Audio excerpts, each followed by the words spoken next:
Bismillahirrahmanirrahim. Assalamualaikum warahmatullahi wabarakatuh.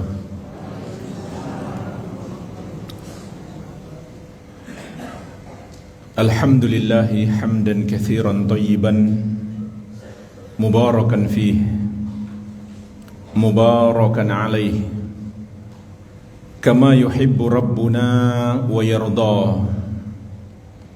Asyhadu an la ilaha illallah wahdahu la syarika lah wa asyhadu anna Muhammadan abduhu wa rasuluh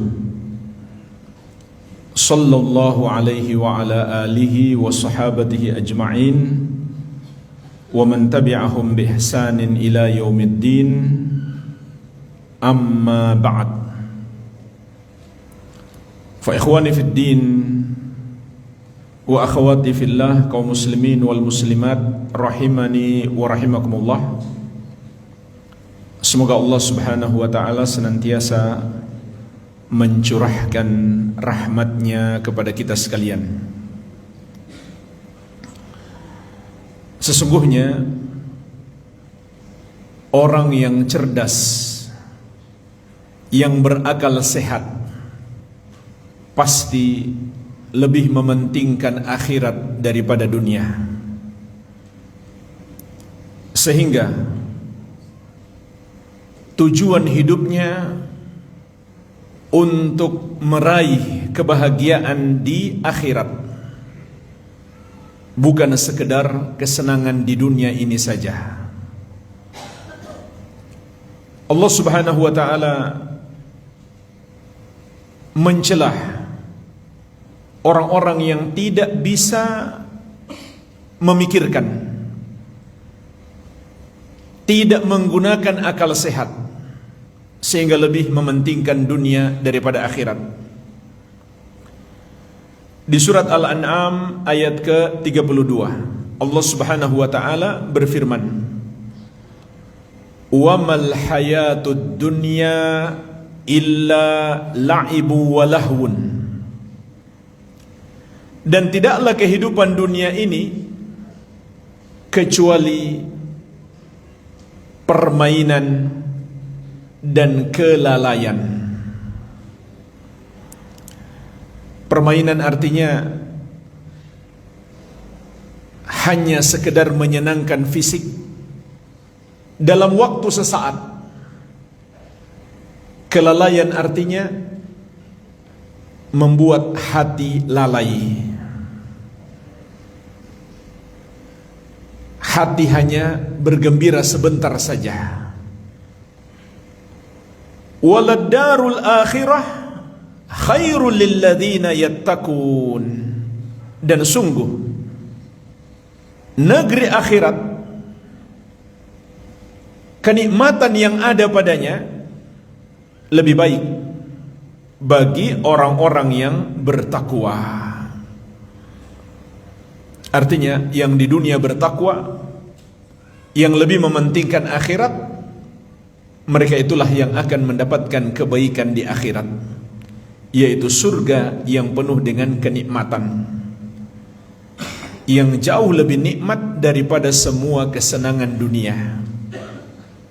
Lalu Allah tutup ayat ini dengan mengatakan, afala ta'qilun, tidakkah kalian berakal?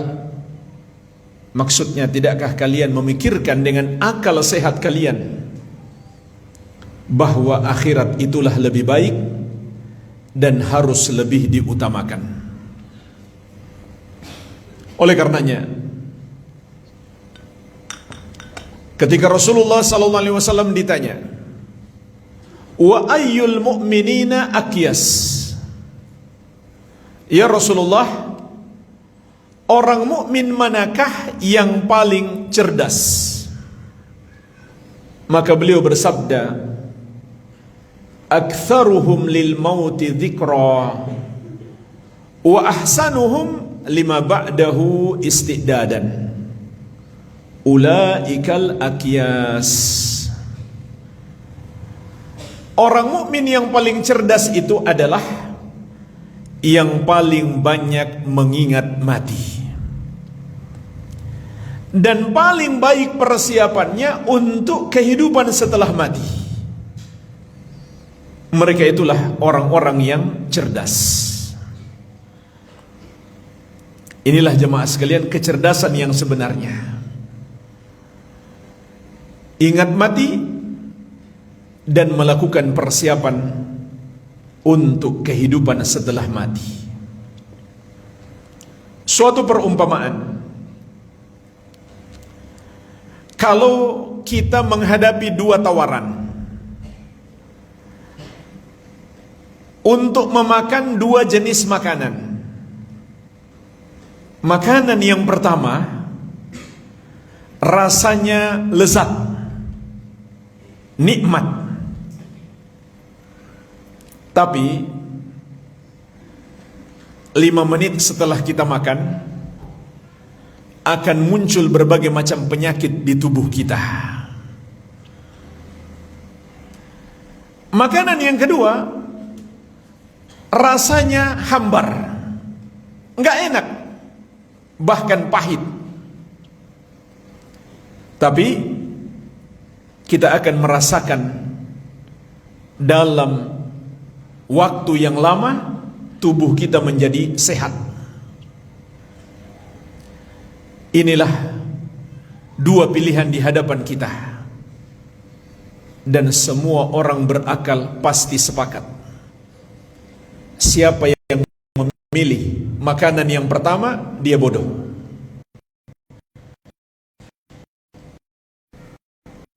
Orang berakal pasti sepakat.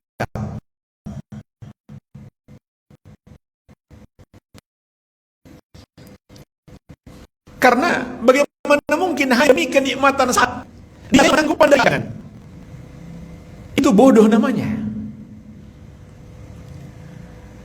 Sedangkan orang yang memilih yang kedua adalah orang cerdas.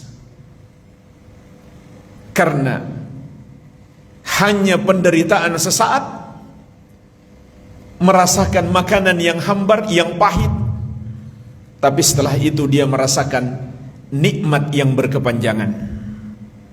Itulah jemaah sekalian perumpamaan dunia dan akhirat.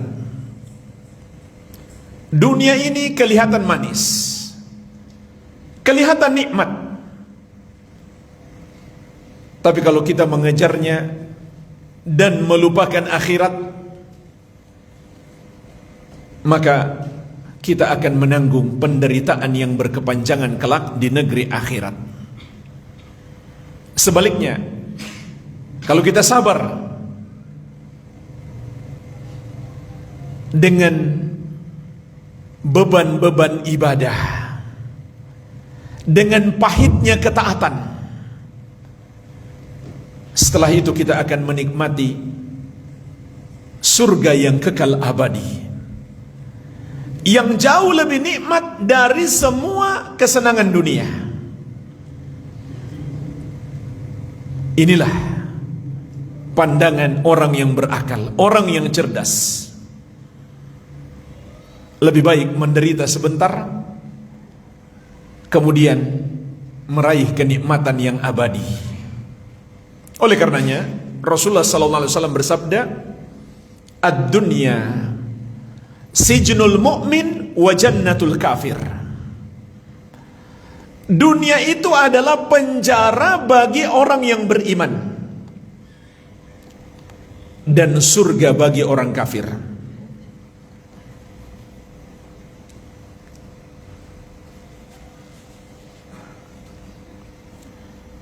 Apa maksudnya jemaah sekalian? Dunia penjara bagi orang yang beriman. Artinya, orang beriman itu tidak bebas memperturutkan hawa nafsunya. Demi akhirat dia sabar. Dia sabar dalam menjalankan ketaatan, dia sabar dalam menjauhi yang haram.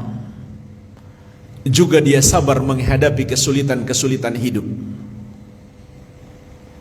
Dia tidak memperturutkan hawa nafsunya, sehingga dia seperti terpenjara. Sedangkan dunia itu surga bagi orang kafir, maknanya mereka memperturutkan hawa nafsu mereka. Semua yang disenangi oleh hawa nafsu mereka, itu yang mereka lakukan, tidak peduli halal dan haram. Terlebih lagi jamaah sekalian, ketika seseorang telah terjerumus dalam kekufuran dan kesyirikan, maka dia telah dikuasai oleh setan dan dibelenggu oleh hawa nafsunya. Sebagaimana di surat Al-Hajj, Allah Subhanahu wa taala menggambarkan kepada kita bagaimana keadaan orang musyrik itu. Wa may yusyrik billahi faka'annama kharra minas sama'i fatakhtafuhu tayr aw tahwi bihi ar-rih fi makanin sahiq. Dan barang siapa yang mempersekutukan Allah, maka seakan dia jatuh dari langit, kemudian disambar oleh burung atau diterbangkan oleh angin sampai ke tempat yang sangat jauh. Jemaah sekalian, ayat ini memiliki dua penafsiran. Penafsiran yang pertama, dia dilempar beneran. Kapan itu terjadi? Ketika sebagaimana disebutkan oleh Nabi sallallahu alaihi wasallam dalam hadis tentang perjalanan ruh. Ketika malaikat mengangkat ruhnya ke langit setelah dicabut dengan sangat keras dan terpisah dari jasadnya, maka dia diangkat ke langit untuk berjumpa dengan Allah Subhanahu wa taala. Akan tetapi Allah tidak mau bertemu dengannya, sehingga jangankan sampai ke atas langit yang ketujuh, langit pertama pun tidak dibukakan untuknya. Dan ini juga makna firman Allah Subhanahu wa taala dalam surat Al-A'raf, innal ladzina kadzdzabu bi ayatina wastakbaru anha la tufattahu lahum abwabus sama wa la yadkhulunal jannata hatta yalijal jamalu fi sammil khiyat. Sesungguhnya orang-orang yang mendustakan ayat kami dan menyombongkan diri terhadapnya, yaitu dia tidak mengakui ajaran Allah, ajaran Islam, dan juga menentangnya, maka kata Allah Subhanahu wa taala, tidak akan dibukakan untuk mereka pintu-pintu langit, dan mereka tidak akan masuk surga sampai onta bisa masuk ke lubang jarum. Maka makna ayat ini juga ada dua. Makna yang pertama, beneran tidak dibuka, sehingga malaikat tidak bisa membawa ruhnya untuk berjumpa dengan Allah. Sedangkan makna yang kedua, tidak dibukakan pintu langit adalah amalan-amalannya selama dia hidup tidak sampai kepada Allah. Allah menolaknya. Kalau amal baik sampai kepada Allah. Sebagaimana firman-Nya, ilaihi yas'adul kalimu thayyib wal amalu shalih yarfa'uhu. Hanya kepada Allah naik kalimat yang baik dan amal soleh dia mengangkatnya. Jadi setelah tidak dibukakan pintu langit, apa yang terjadi padanya? Dia dilempar. Kata Nabi sallallahu alaihi wasallam, fatutrahu tarhan hatta taqa'a fi jasadihi. Dia dilempar sampai kembali menyatu lagi dengan jasadnya di alam kubur. untuk berhadapan dengan malaikat Munkar dan Nakir dan mendapatkan azab kubur. Ini jemaah sekalian makna yang pertama yang dimaksud dalam surat Al-Hajj. Barang siapa yang mempersekutukan Allah, maka seakan dia jatuh dari langit. Ternyata jatuh beneran dengan cara dilempar dari jarak yang sangat jauh. Makna yang kedua, bahwa ayat tersebut adalah kata kiasan. Wa may yusyrik billahi faka'annama kharra minas sama'i. Dan barang siapa yang mempersekutukan Allah, seakan dia jatuh dari langit. Artinya, dia terhempas dari tingginya kemuliaan tauhid seperti tingginya dan luasnya langit, kepada hinanya syirik seperti rendahnya bumi dibandingkan langit.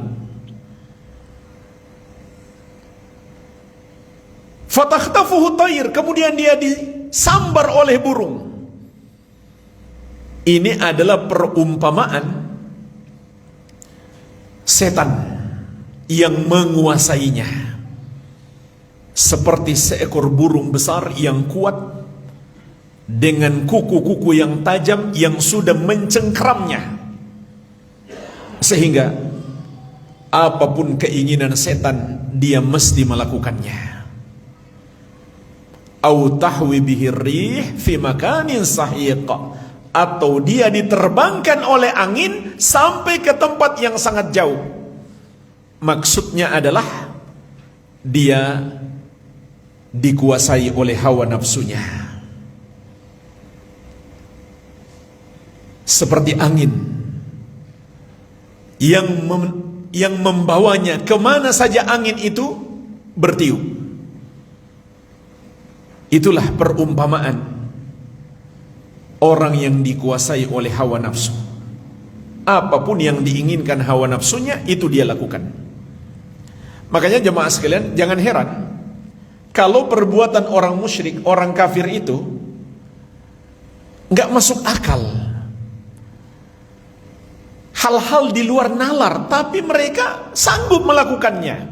Contoh saja, pembantaian yang dilakukan oleh orang-orang Yahudi yang dibantu oleh mayoritas negara Nasrani terhadap kaum muslimin di Palestina. Gak masuk akal. Seluruh dunia memprotes. Bukan cuma umat Islam, banyak orang kafir yang masih punya akal sehat pun dalam masalah ini memprotes, tapi mereka tidak malu. Kenapa? Karena akal sehatnya sudah hilang. Begitu pula di dunia mereka, di negara-negara mereka, hidup bersama laki-laki dan perempuan tanpa ikatan pernikahan itu hal yang biasa. Sementara bagi orang yang beriman itu nggak masuk akal. Demikianlah dosa itu menghilangkan akal sehat, terutama dosa syirik dan kufur. Oleh karenanya orang yang mementingkan dunia, melupakan akhirat, Allah Subhanahu wa ta'ala mengatakan kepadanya, afala ta'qilun, tidakkah kamu berakal?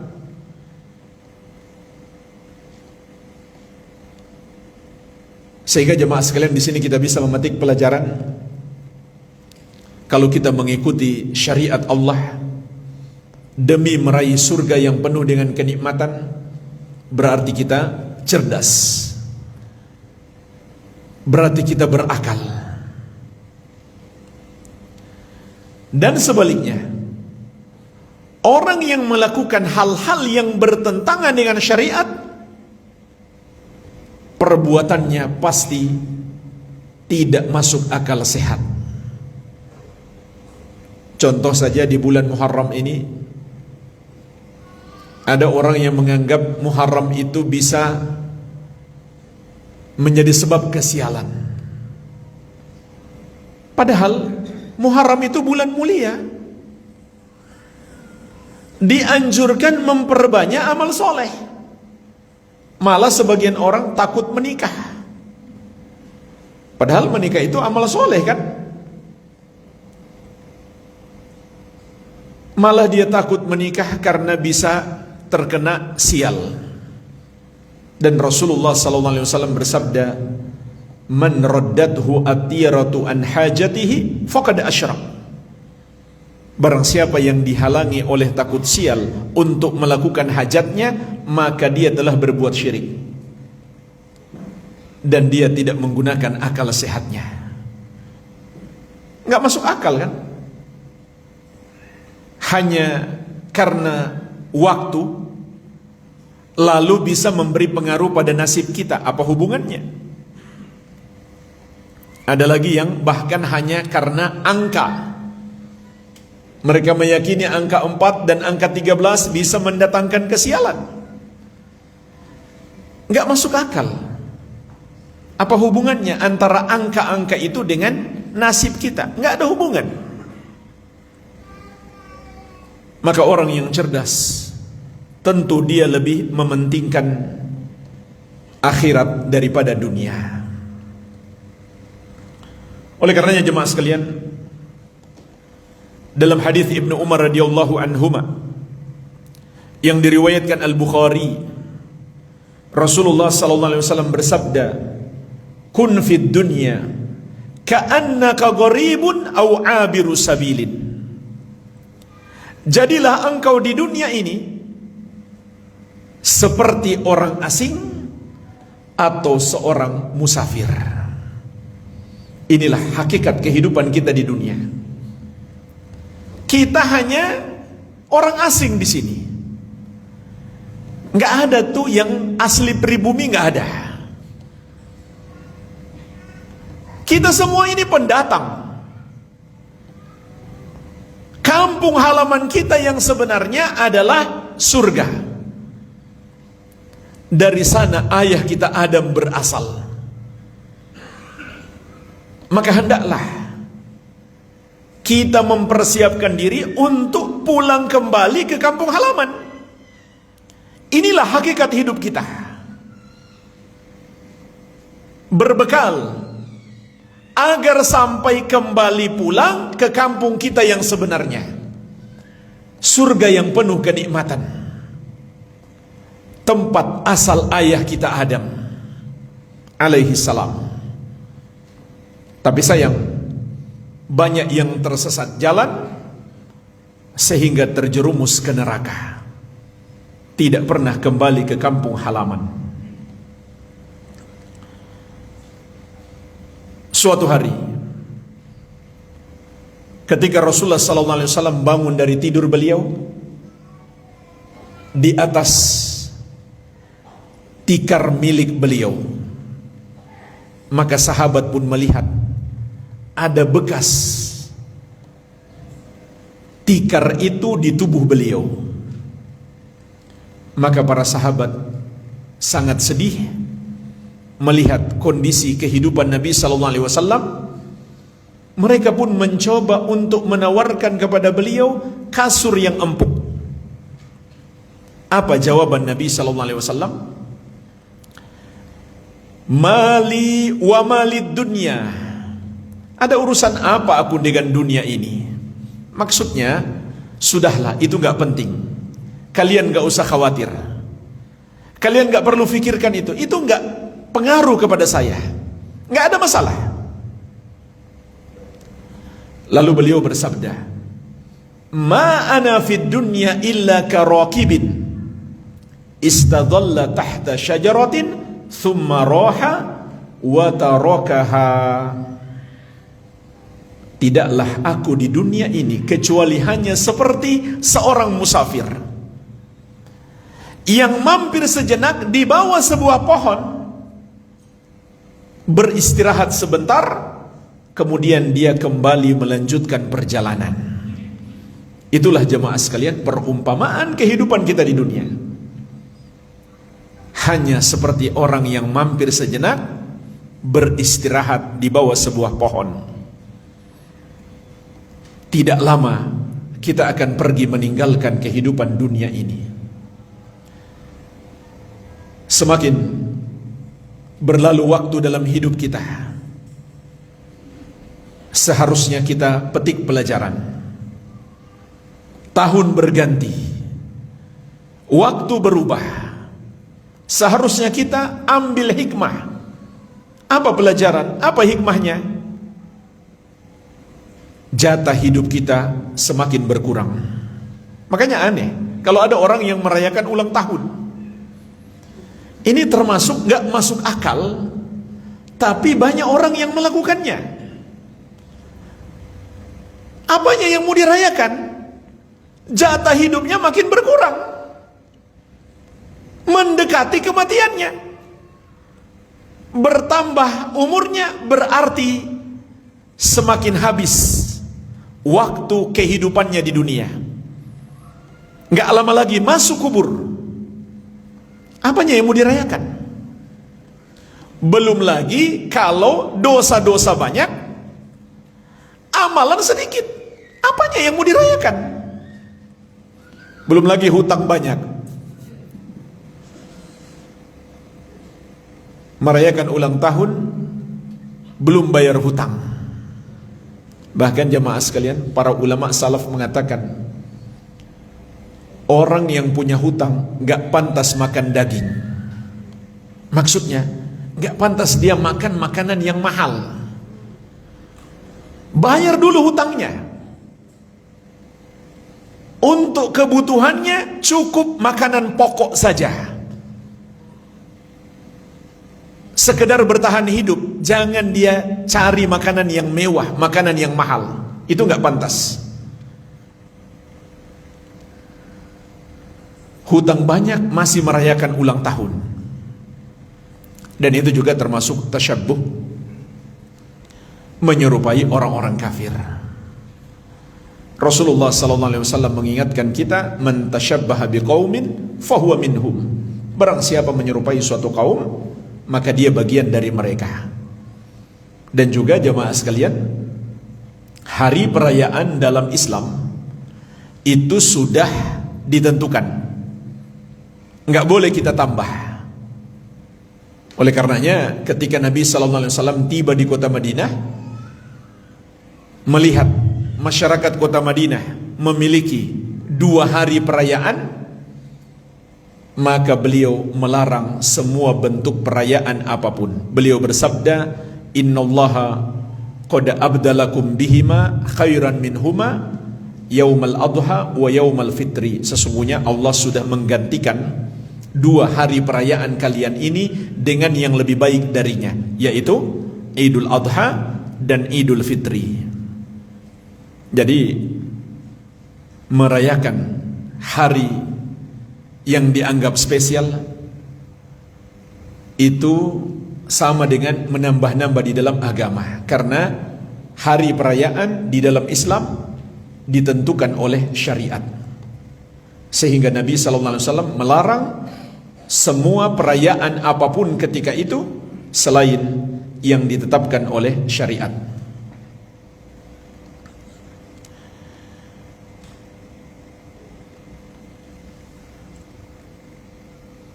Dan di dalam Al-Quran juga Allah memerintahkan kepada kita untuk mengejar akhirat. Sedangkan dunia, Allah tidak menyuruh kita untuk mengejarnya. Bandingkan jemaah sekalian di surat Al-Qasas ayat ke-77. Wabtaghi fima ataakallahu ad-daral akhirah. Dan kejarlah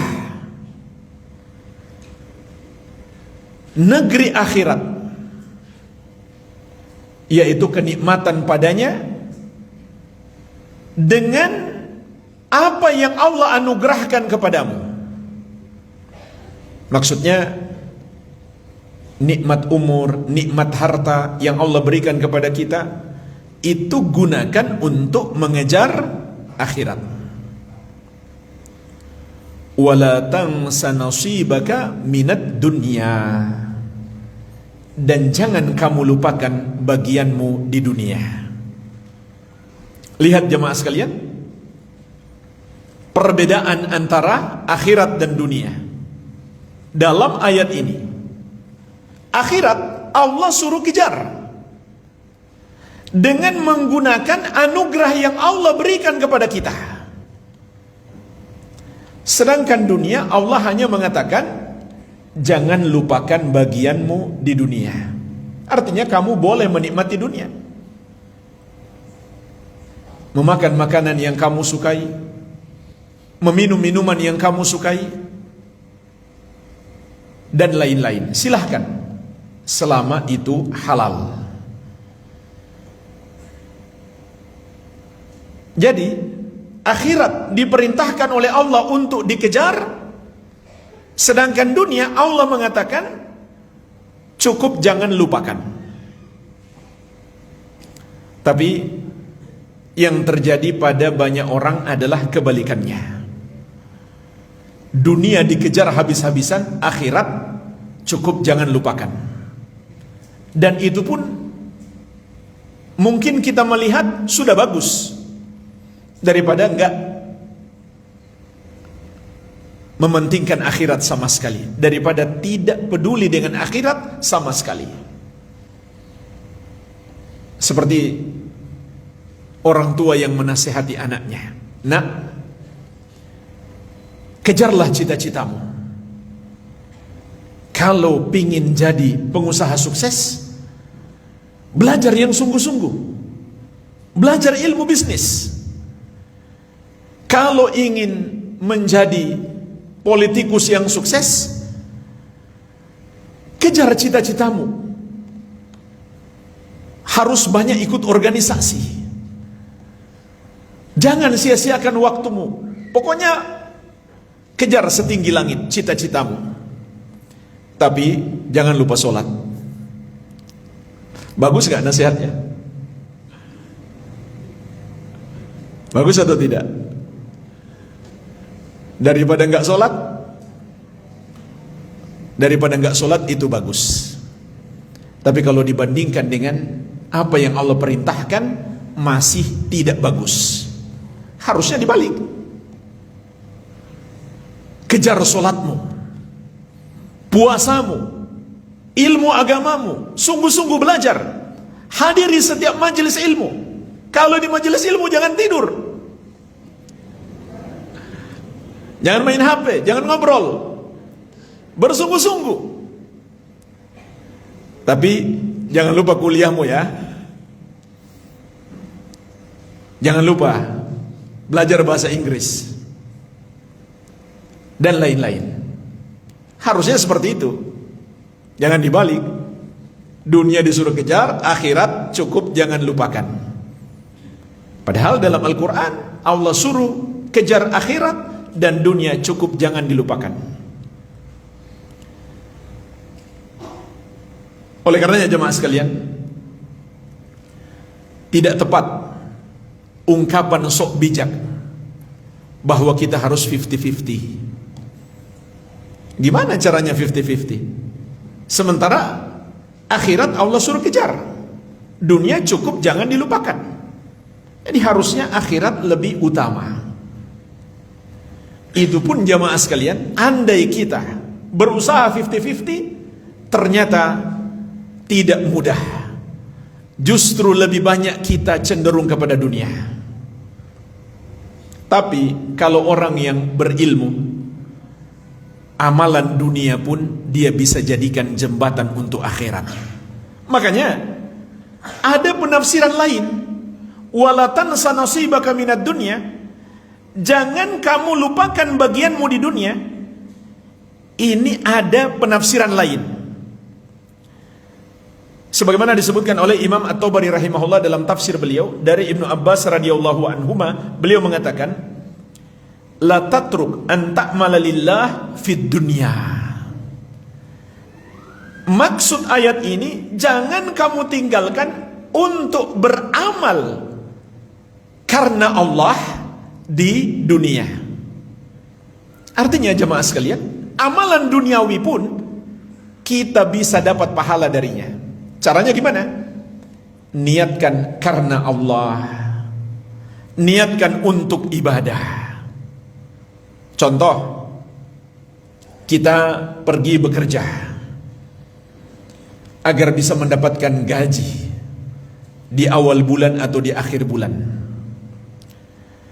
Kalau kita tambahkan niat, saya bekerja agar saya bisa menafkahi keluarga saya, karena menafkahi keluarga adalah perintah Allah Subhanahu wa ta'ala, maka saat itu bekerja menjadi ibadah.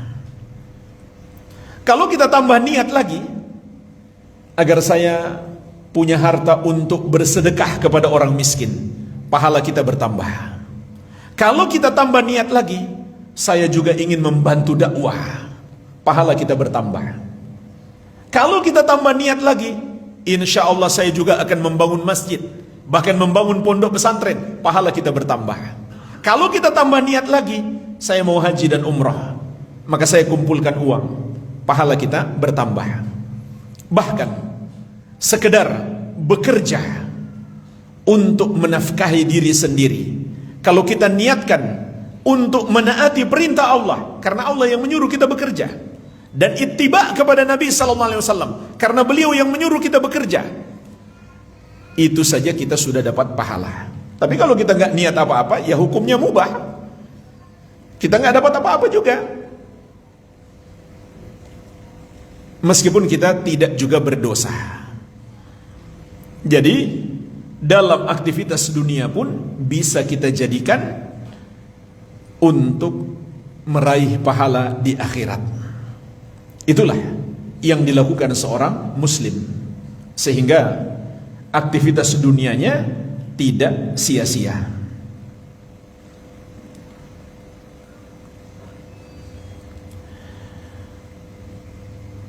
Dan Allah Subhanahu wa ta'ala juga mengingatkan kita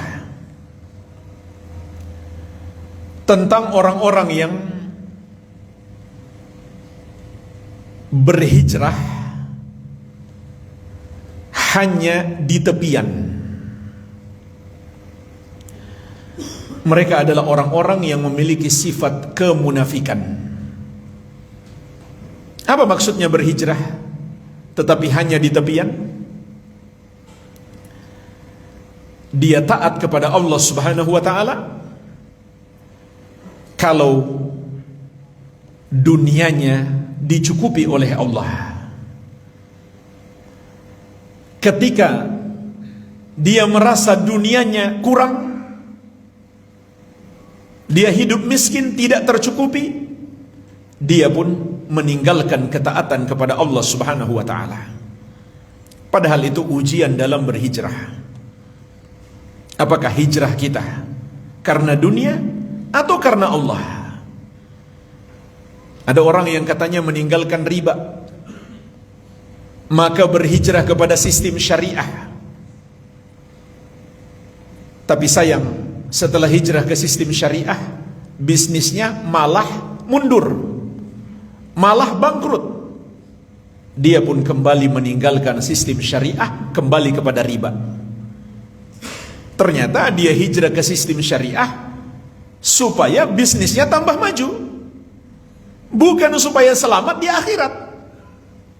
Ini yang perlu diluruskan. Kita tinggalkan riba bukan supaya kita tambah kaya, bukan,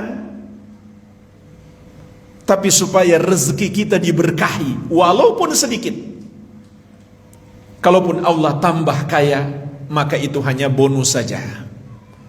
Tapi yang menjadi tujuan utama kita adalah kekayaan di akhirat, bukan kekayaan di dunia. Maka Allah Subhanahu wa ta'ala mengingatkan tentang ini di surat Al-Hajj ayat ke-11.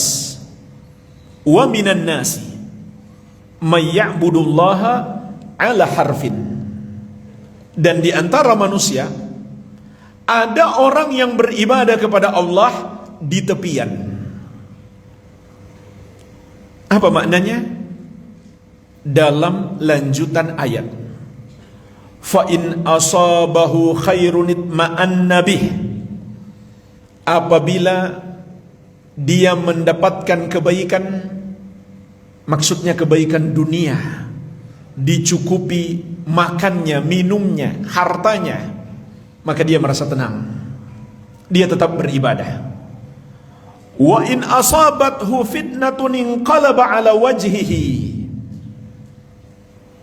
namun apabila dia ditimpa fitnah, yaitu diuji dengan kekurangan harta, dia pun kembali kepada kemaksiatannya, bahkan kekufuran.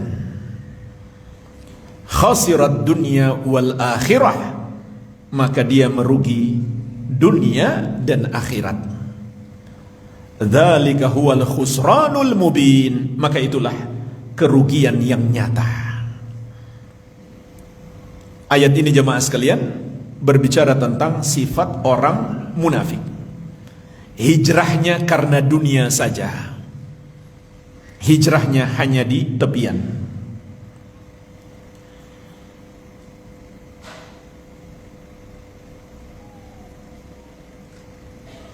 Dan yang paling mengkhawatirkan, ketika seseorang benar-benar telah lupa dengan akhirat, sehingga hidupnya dipenuhi dengan ambisi duniawi belaka,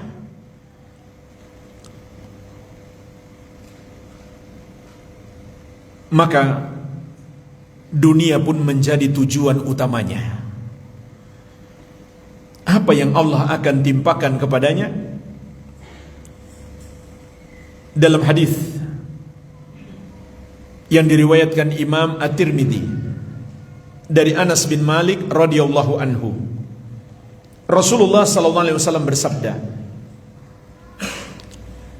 "Man kana al-akhiratu hammahu, ja'alallahu ginahu fi qalbihi wa jama'a lahu syamlah wa atathu dunya wa hiya ragimah." Barang siapa akhirat menjadi tujuan utamanya, maka Allah akan jadikan kekayaan di hatinya, dan Allah akan kumpulkan urusannya. Maksudnya Allah akan menolongnya, dan dunia akan datang kepadanya dalam keadaan tunduk. Dunia yang mengejarnya, bukan dia mengejar dunia. Wa man kanatid dunya hammahu, sebaliknya kata Nabi sallallahu alaihi wasallam, orang yang menjadikan dunia sebagai tujuan utamanya, ja'alallahu faqrahu baina ainaihi, maka Allah akan jadikan kefakiran berada di antara kedua matanya. Meskipun mungkin hartanya melimpah, tapi dia tetap merasa fakir, nggak pernah merasakan kenikmatan hidup yang sesungguhnya, yaitu kebahagiaan hati. Wa farraqa alaihi syamlah, dan Allah akan mencerai-beraikan urusannya, artinya Allah tidak akan menolongnya. Walam ya'tihi minad dunya illa ma qaddara lahu, dan tidaklah dunia datang kepadanya kecuali yang telah ditakdirkan baginya. Enggak lebih daripada itu. Semua dunia yang kita miliki jemaah sekalian, berbagai macam kemewahan dunia yang kita nikmati, itu sudah ditulis 50.000 tahun sebelum langit dan bumi diciptakan. Tidak akan berubah. Tidak akan berubah. Sudah tertulis, sudah ditakdirkan oleh Allah Subhanahu wa ta'ala. Oleh karenanya sungguh bodoh kita kalau mengejar dunia dan melupakan akhirat. Dan di surat Ali Imran ayat 185, Allah Subhanahu wa ta'ala mengingatkan, kullu nafsin dha'iqatul maut, setiap jiwa pasti akan merasakan mati. Wa innama tuwaffawna ujurakum yaumal qiyamah, dan hanyalah akan disempurnakan pembalasan terhadap amal-amal kalian di hari kiamat. Faman zuhziha 'anil nari wa udkhilal jannata faqad faza, maka siapa yang dibebaskan dari api neraka dan dimasukkan ke dalam surga, sungguh dialah orang yang beruntung, orang yang sukses. Wa mal hayatud dunya illa mata'ul gurur, dan tidaklah kehidupan dunia kecuali kesenangan yang menipu. Jemaah sekalian, ayat ini menjelaskan kepada kita 4 kaidah kebahagiaan hidup. Yang pertama, ingat mati. Allah Subhanahu wa taala mengingatkan kita, kullu nafsin dha'iqatul maut, setiap jiwa pasti akan merasakan mati. Dan ini perintah. Rasulullah sallallahu alaihi wasallam bersabda, "Aktsiru dzikra hadzimil ladzat." Perbanyaklah mengingat pemutus segala kelezatan dunia, yaitu kematian. Jadi kita bukan hanya harus ingat mati, bahkan kita diperintahkan untuk banyak ingat mati. Dan Nabi SAW juga mengingatkan, kematian itu akan memutuskan seluruh nikmat dunia. Agar kita selalu ingat, harta benda kita, uang banyak kita, jabatan dan ketenaran kita, tidak ada yang kita bawa ke alam kubur kita kecuali amal soleh kita. Kaidah kebahagiaan hidup yang kedua, hendaklah yang menjadi prioritas utama kita adalah akhirat. Karena Allah Subhanahu wa taala mengatakan, wa innama tuwaffawna ujurakum yaumal qiyamah, dan hanyalah akan dibalas seluruh amalan-amalan kalian secara sempurna di hari kiamat. Maka hendaklah yang menjadi tujuan utama kita meraih balasan kebaikan di hari kiamat. Yang ketiga, hendaklah kita pahami hakikat kesuksesan. Orang sukses itu adalah yang kakinya sudah berhasil menapak di surga. Itu baru namanya sukses. Faman zuhziha 'anil nari wa udkhilal jannata faqad faza. Siapa yang diselamatkan dari api neraka dan dimasukkan ke dalam surga, dialah orang yang beruntung. Dan yang keempat, hendaklah kita pahami, dunia ini menipu. Maksudnya, jangan kita terbuai dengan kesenangan dunia, lalu kita lupa dengan akhirat. Kemudian kita lebih mementingkan dunia daripada akhirat. Maka Allah mengingatkan kita, wa mal hayatud dunya illa mata'ul gurur, dan tidaklah kehidupan dunia kecuali kesenangan yang menipu. Rasulullah SAW juga mengingatkan, inna dunya hulwatun khadiratun, sesungguhnya dunia itu manis lagi hijau. Artinya terlihat indah dan menipu. Maka hati-hati. Wa innallaha mustakhlifukum fiha, dan Allah menguasakan kalian di dunia itu. Fayanzuru kaifa ta'malun, lalu Allah menilai bagaimana kalian beramal. Fattaqud dunya wattaqun nisa, maka berhati-hatilah kalian dengan fitnah dunia dan berhati-hatilah kalian dengan fitnah wanita. Jemaah sekalian, hadis ini juga mengingatkan betapa dahsyatnya fitnah wanita. Karena wanita itu termasuk fitnah dunia. Tapi setelah Nabi SAW mengingatkan tentang fitnah dunia, beliau masih mengingatkan tentang fitnah wanita. Fa inna awwala fitnati bani Israel kanat fin nisa, karena sesungguhnya fitnah pertama yang menghancurkan Bani Israel itu pada wanita. Bahkan jemaah sekalian, kecintaan kepada dunia secara berlebihan sampai melupakan akhirat bisa sampai mengantarkan kepada kekufuran.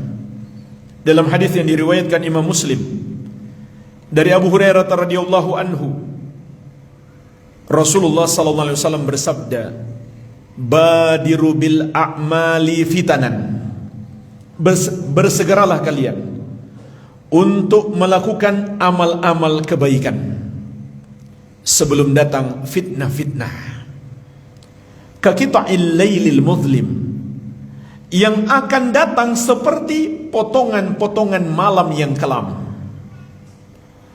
Yusbihur rajulu fiha mu'minan wa yumsi kafiran. Sampai ketika itu seseorang memasuki waktu pagi dalam keadaan beriman dan sore hari menjadi kafir. Au yumsi mu'minan wa yusbihu kafiran, atau masuk di waktu sore dia masih beriman, namun di waktu pagi dia menjadi kafir. Yabi'u dinahu bi aradim minad dunya, dia menjual agamanya dengan sedikit keuntungan dunia. Ini dahsyatnya pengaruh dunia sampai bisa mengantarkan kepada kekufuran. Contoh jamaah sekalian, orang yang ingin cepat kaya akhirnya pergi ke dukun, minta jimat, maka ini adalah syirik. Percaya kepada para dukun adalah syirik. Rasulullah sallallahu alaihi wasallam bersabda, "Man atakahinan aw arrafan fasaddaqahu bima yaqul faqad kafara bima unzila ala Muhammadin sallallahu alaihi wasallam." Barang siapa mendatangi dukun atau tukang ramal, paranormal, orang pintar, lalu mempercayainya, maka dia telah kafir terhadap Al-Quran yang diturunkan kepada Muhammad sallallahu alaihi wasallam. Juga Rasulullah sallallahu alaihi wasallam bersabda, "Man 'allaqa tamimatan faqad asyrak." Barang siapa menggunakan jimat, maka dia telah berbuat syirik. Mungkin muncul pertanyaan, bagaimana kalau terbukti ada orang yang pergi ke dukun dikasih jimat penglaris, ternyata dagangannya betul-betul laris, dia pun sekarang sudah kaya raya, maka jemaah sekalian, sesungguhnya saat itu dia sedang mendapatkan azab yang lebih berbahaya. Apa itu? Istidraj. Azab Allah yang datang dalam rupa kenikmatan. Apanya yang diazab kalau begitu? Hatinya. Allah azab hatinya sehingga semakin jauh dari Allah. Dia pun semakin yakin perbuatannya itu benar, bagus, sehingga semakin jauh dia untuk bertobat.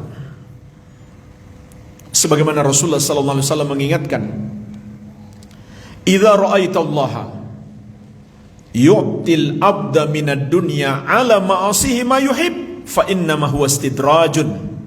Kalau kamu lihat Allah memberikan nikmat dunia kepada seorang hamba yang disukai oleh hamba tersebut, padahal si hamba itu bergelimang maksiat, maka itu hanyalah istidraj. Kemudian Nabi sallallahu alaihi wasallam membaca ayat, "Falamma nasu ma dzukiru bihi fatahna 'alaihim abwaaba kulli syai' hatta idza farihu bima utu akhadnahum baghtatan fa idzahum mublisun." Tatkala mereka melupakan ajaran-ajaran Allah yang telah diingatkan kepada mereka, maka kata Allah, kami bukakan untuk mereka pintu-pintu kenikmatan dunia dari segala arah. Lihat jemaah sekalian, peringatan dari ayat yang mulia ini. Ketika mereka berbuat maksiat, Allah subhanahu wa ta'ala membukakan untuk mereka pintu-pintu kenikmatan dunia dari segala arah. Jadi kaya rayalah mereka. Jadi banyak nikmat dunia yang mereka rasakan. Sampai kata Allah subhanahu wa ta'ala, apabila mereka telah menyombongkan diri, bergembira dengan nikmat itu, kami pun mengazab mereka secara tiba-tiba. Mereka pun berputus asa. Sudah tidak ada waktu untuk bertobat.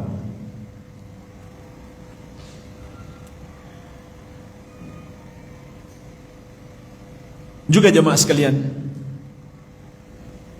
Rasulullah sallallahu alaihi wasallam mengingatkan kita, penyebab hinanya umat Islam, lemahnya negara-negara kaum muslimin. Dan itu kita saksikan hari ini. Bayangkan saja, Yahudi, negara kecil di sekitar banyaknya negara-negara Islam dan banyaknya umat Islam di dunia. Lebih dari 1 miliar dengan banyak negara dari timur sampai barat, dari Merauke sampai Maroko. Banyaknya negara kaum muslimin. Tapi lemah di hadapan Yahudi. Kita nggak sanggup menyelamatkan saudara-saudara kita yang setiap hari dibantai oleh mereka. Kita hanya bisa koar-koar di media saja. Bukan karena mereka yang kuat, tapi kita yang sedang lemah. Kenapa kita lemah? Karena kita sedang dihinakan oleh Allah Subhanahu wa ta'ala. Kita sedang dihukum oleh Allah Tabaraka wa ta'ala.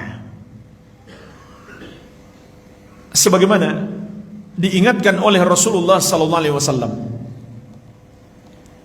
dalam hadis yang diriwayatkan Imam Abu Daud dari Ibnu Umar radhiyallahu anhuma, Rasulullah sallallahu alaihi wasallam bersabda, "Idza tabaya'tum bil 'ainah," kalau kalian sudah melakukan jual beli dengan cara inah, yaitu satu bentuk transaksi riba. Sementara di zaman sekarang ada banyak sekali transaksi riba. Wa akhadhtum adnabal baqari wa raditum bizar'i, dan kalian telah memegang ekor-ekor sapi dan ridho dengan pertanian. Kata para ulama, maksud kalimat ini adalah kalian sudah mementingkan dunia.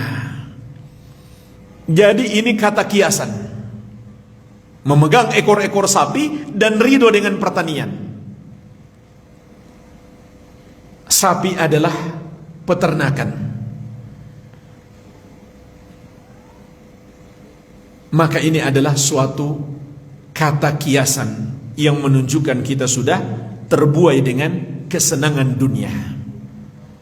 Wa taraktumul jihad, dan kalian pun meninggalkan jihad. Sallatallahu alaikum dhulla, maka Allah akan menimpakan kehinaan kepada kalian. Ini yang terjadi karena Allah tidak menolong kita, sebab kita lemah, sebab kita jauh dari syariat, sebab kita lebih mementingkan dunia, lupa dengan akhirat. Lalu Nabi SAW memberikan solusi kepada kita, mengabarkan kepada kita solusinya. La yanzi'uhu hatta tarji'u ila dinikum. Allah Subhanahu wa ta'ala tidak akan menghilangkan kehinaan kalian sampai kalian kembali kepada agama kalian. Inilah solusinya, agar kita menjadi umat yang kuat, yang berjaya, kembali kepada agama kita. Boleh-boleh saja, bahkan harus kita menguatkan visi kita, persenjataan kita, teknologi militer kita. Tapi tanpa kembali kepada agama, semua itu tidak berguna. Semua itu tidak bermanfaat. Oleh karenanya jemaah sekalian, Rasulullah SAW juga mengabarkan kepada kita tentang apa yang beliau khawatirkan atas kita. Ternyata bukan kekurangan dunia, bukan kemiskinan. Dalam hadis yang diriwayatkan Al-Bukhari dan Muslim, Rasulullah SAW bersabda, "Mal faqra akhsha alaikum." Bukan kefakiran yang aku takutkan menimpa kalian. Rasulullah SAW enggak khawatir kita hidup miskin. Bahkan jemaah sekalian, kemiskinan itu seringkali membantu kita menjadi orang-orang yang kuat. Terutama saat kita menghadapi kondisi-kondisi darurat. Mungkin terjadi bencana alam, mungkin terjadi peperangan.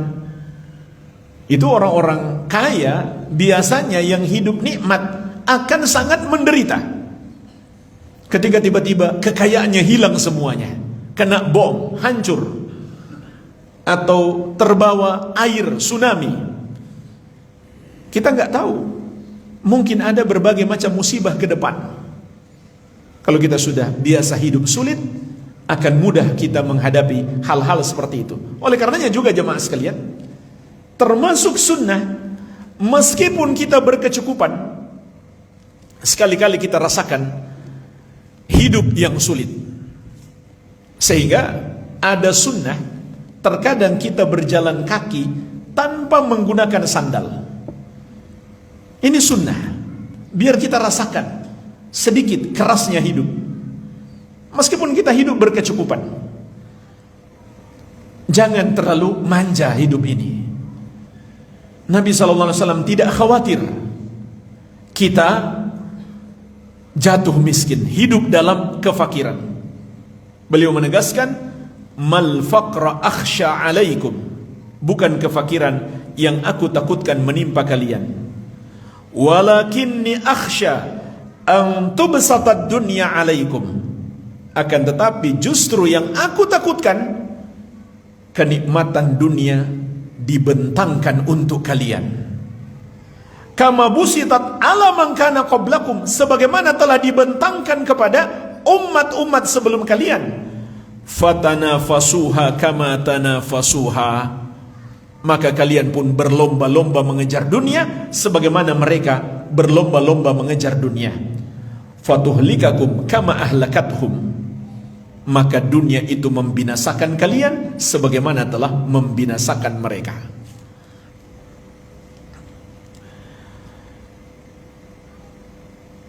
Jadi jemaah sekalian, justru Nabi SAW mengkhawatirkan kalau kita ini jadi orang kaya raya, nikmat dunia gampang kita dapatkan. Itu yang dikhawatirkan Nabi SAW. Sehingga kita lupa dengan akhirat. Kita pun lebih mengutamakan dunia. Waktu kita lebih banyak untuk dunia. Maka dunia pun membinasakan kita sebagaimana telah membinasakan umat-umat terdahulu. Tetapi jemaah sekalian, nikmat dunia yang Allah berikan kepada kita, andai kita gunakan untuk mengejar akhirat, maka itu pun akan meninggikan derajat kita. Dan dalam catatan sejarah, umat Islam yang paling tinggi kedudukannya di surga dan paling dicintai oleh Allah dan Rasulnya, banyak di antara mereka orang-orang kaya. Bahkan yang paling kaya di antara mereka, contoh Abu Bakar As-Siddiq radhiyallahu anhu, umat Nabi Muhammad SAW yang terbaik. Tidak ada umat Nabi SAW yang lebih mulia daripada Abu Bakar. Beliaulah yang surganya paling tinggi setelah para nabi, yang amal solehnya paling baik. Bersamaan dengan itu beliau orang yang kaya raya. Makanya di awal perjuangan dakwah Nabi SAW, hartanya Abu Bakar itu luar biasa. Beliau gunakan untuk membantu dakwah. Dengan itu beliau bebaskan para budak yang masuk Islam. Di antaranya Bilal radhiyallahu anhu yang disiksa oleh tuannya. Beliau gunakan hartanya untuk berjuang di jalan Allah. Dan beliau tidak ragu menyerahkan seluruh hartanya di jalan Allah. Kenapa jemaah sekalian? Kata para ulama, karena beliau itu punya banyak bisnis. Andai dia serahkan seluruh hartanya, masih ada pemasukannya yang lain. Dan beliau juga pandai berbisnis. Begitu pula Utsman bin Affan, orang yang sangat kaya di masa Rasulullah SAW. Dia gunakan hartanya untuk jihad fisabilillah. Bahkan sampai hari ini masih ada harta wakaf Utsman radhiyallahu anhu yang pahalanya masih terus mengalir kepada beliau. Begitu pula Abdurrahman bin Auf radhiyallahu anhu. Dan kelak Ali bin Abi Thalib juga menjadi kaya raya. Awalnya beliau miskin, tapi nanti jadi kaya raya. Abu Hurairah yang dulu miskin, yang sampai perutnya diikat dengan batu, di kemudian hari beliau menjadi kaya raya. Ketika negara kaum muslimin sudah semakin maju, para sahabat yang tadinya hidup miskin banyak yang menjadi kaya raya. Tapi itu tidak merubah mereka. Kenapa? Nabi SAW sudah ingatkan jauh-jauh hari, aku khawatir dunia merusak kalian. Sehingga ketika mereka memiliki dunia, mereka letakkan dunia di bawah kaki mereka, bukan di hati mereka. Jadi jemaah sekalian, dengan dunia pun kita bisa mengejar akhirat. Banyak sekali nasihat-nasihat dari Al-Quran dan Sunnah agar kita lebih memprioritaskan akhirat daripada dunia. Dan Allah sedikit pun tidak akan menyia-nyiakan kehidupan kita di dunia. Mungkin yang sedikit ini semoga bermanfaat. Wallahu a'lam. Bismillah. Bagi wanita yang sudah tidak punya suami, bolehkah menjalani ibadah umrah? Apakah harus dengan mahramnya? Tapi dananya hanya cukup untuk satu orang, minta penjelasan. Jawabannya harus disertai mahram. Kalau mahramnya belum siap karena dananya belum cukup, berarti wanita itu belum wajib umrah, belum pula wajib haji. Orang yang diperintahkan haji dan umrah itu kan yang mampu. Syarat mampu itu bagi wanita 3. Pertama, punya bekal. Yang kedua, ada kendaraan yang menyampaikan ke sana. Yang ketiga, adanya mahram. Berarti kalau belum ada mahram, dia belum wajib haji, belum wajib umrah. Dan bagaimana mungkin dia melakukan satu ibadah sambil bermaksiat kepada Allah? Maka dia terancam tidak mendapatkan haji yang mabrur atau umrah yang mabrurah. Rasulullah SAW telah mengingatkan, la tusafirul mar'ah illa ma'adhi mahramin. Seorang wanita tidak boleh melakukan perjalanan jauh kecuali bersama mahram. Ketika itu ada seorang sahabat bertanya, ya Rasulullah, saya sudah mendaftar untuk berangkat bersama pasukan jihad, tapi istri saya mau naik haji. Maka Nabi SAW bersabda kepadanya, ukhruj ma'aha, temani istrimu. Bayangkan, sahabat ini mau berjihad, disuruh oleh Nabi SAW, tunda dulu, temani istrimu agar dia bisa melakukan haji. Jadi ini penting dipahami. Kalau belum punya dananya, ya sabar, kumpulkan dulu dananya.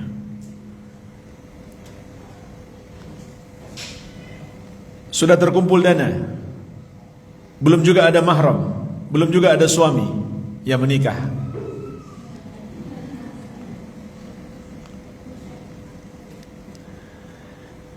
Anak membelikan rumah kepada orang tuanya dengan cara riba, meminjam uang di bank konvensional. Sedang si anak sudah mengikuti salaf dan faham bahwa itu riba, haram. Katanya karena orang tuanya mendesak. Bagaimana cara menasihati orang tua dan anak tersebut? Alasan mendesak itu bukan alasan yang membolehkan kita melakukan yang haram. Menaati orang tua supaya orang tua ridho dan tidak marah, tapi seakan nggak takut dengan kemarahan Allah. Maka ini salah kaprah. Yang membolehkan seseorang melakukan yang haram itu hanya kalau darurat. Darurat itu adalah yang sampai mengancam nyawa. Contoh, orang tua kita sakit, tidak ada sumber dana lain kecuali asuransi riba, maka itulah baru disebut darurat. Kalau nggak diobati nyawanya terancam atau sakitnya bertambah parah. Itu pun jamaah sekalian, kelebihan dari asuransi itu tetap kita anggap hutang, nanti kita ganti. Jadi harus kembali belajar. Yang membolehkan perbuatan yang haram itu hanya darurat, bukan alasan terdesak karena takut dimarahi orang tua, bukan. Tapi kalau sudah bersifat darurat. Dan Nabi sallallahu alaihi wasallam mengingatkan kita, man ardan nasa bi sakhatillah wakalahu Allahu ilan nas. Barang siapa mencari keridhaan manusia dengan membuat Allah murka, maka Allah akan jadikan dia bergantung kepada manusia, artinya Allah tidak akan menolongnya.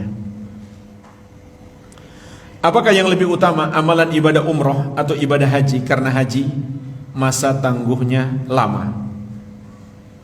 Ya tidak perlu dipertentangkan, kalau mau umroh lebih dulu tidak masalah. Apalagi kalau masa hajinya lama, berarti masih banyak waktu.